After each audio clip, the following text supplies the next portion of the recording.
Family ক্লিনিকের মাধ্যমে free চিকিৎসা আপনি পাবেন।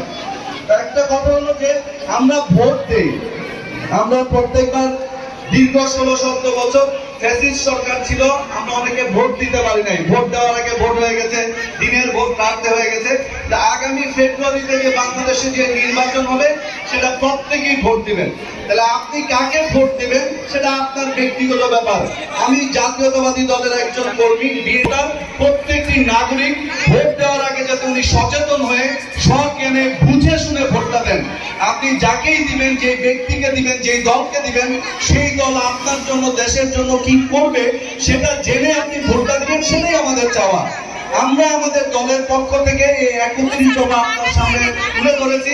যদি আপনি ভোট দেন, তাহলে আপনি যদি রাষ্ট্র ক্ষমতায় বিএনপি অধিষ্ঠিত হয়, তাহলে এই দল, এই সরকার যদি গঠিত হয়, এই সরকার আপনার জন্য এগুলো করবে। বিশেষ করে বেগম খালেদা জিয়া ক্ষমতায় আসার পর শিক্ষাদের মেয়েদেরকে জন্য অবৈতনিক করে দিয়েছিলেন। প্রথমে 5, তারপরে 8, তারপরে এসএসসি, এইচএসসি পর্যন্ত শিক্ষা অবৈতনিক করে দিয়েছিলেন। তো বাংলাদেশের কারণ নারীরাই এই জাতিটাকে আগলে রাখে। নারী মানে আপনি আপনার পরিবারকে যদি সুস্থ স্বাভাবিক রাখতে পারেন, তো সেটাই জাতি গঠনে আপনার সন্তান, আপনার স্বামী অনেক বেশি ভূমিকা রাখতে পারে। অর্থাৎ নারীর সুস্থতা এবং তার নিরাপত্তার জন্য আমাদের জাতীয়তাবাদী দলে 31 দফার মাধ্যমে বিভিন্ন প্রকল্প গ্রহণ করেছে। এগুলো জেনে বুঝে যদি আপনার ভালো লাগে, তাহলে আপনারা ধানের শীষকে ভোট দিবেন এবং অন্যকে অনুপ্রাণিত করবেন। এবং আপনাদের মায়েদের কাছে একটা বিশেষ অনুরোধ, কারণ আমি সন্তান হিসেবে এতটুকু উপলব্ধি করতে পারি যে আমার মা একজন শিক্ষক ছিলেন।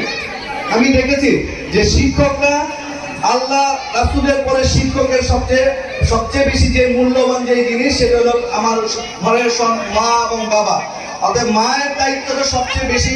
আপনার সন্তান কি করছে, আপনার স্বামী কি করছে, সেটার সম্পর্কে যদি আপনি সচেতন হন, ঠিকভাবে পরিচালিত হয়, তাহলে এই রাষ্ট্র সঠিকভাবে পরিচালিত হবে।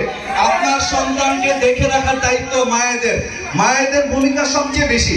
তাই আমরা বিশ্বাস করি, আমরা এই জন্যই বিভিন্ন প্রকল্প, আমাদের দল নারী বান্ধব প্রকল্প গ্রহণ করেছে। শক্তি তাদের রয়েছে, সেই শক্তি যদি উনি যথাযথ প্রয়োগ করতে পারে, তাহলে এই জাতিকে কেউ দাবিয়ে রাখতে পারবে না। সেজন্যই আজকে আমরা সবাই চেষ্টা করেছি আপনাদের কাছে আসার।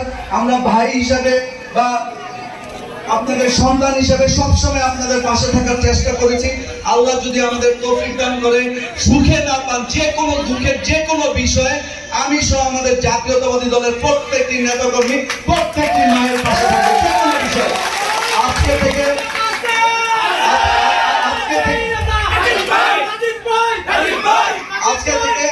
আজকে থেকে আমরা এতটুকু আপনাকে আশ্বস্ত করতে চাই যে আপনাদের যে কোনো প্রয়োজনে জাতীয়তাবাদী দলের প্রত্যেকটি নেতাকর্মী আপনার ভাই হিসেবে, সন্তান হিসেবে আপনাদের পাশে রয়েছে। যে কোনো বিষয়ে আমরা কি করতে পারবো জানি না, তবে আপনার পাশে থেকে যে কোনো বিষয়, যে কোনো দুর্যোগ, যে কোনো হুমকি মোকাবেলা করার মতো সৎ সাহস আমাদের রয়েছে, সেটা আমরা করেই দেখাবো ইনশাল্লাহ। এজন্য অনেক সময় আমরা দেখি যে অনেক সময় রাজনীতিবিদরা অনেক সময় অনেক কথা বলে, তো মানুষ আসলে মনে করে সবাই এক ধরনের কথা বলে। মানুষের আসলে প্রয়োজনটা ওইরকম হয় না যে প্রত্যেকের কাছে কিছু চাওয়া।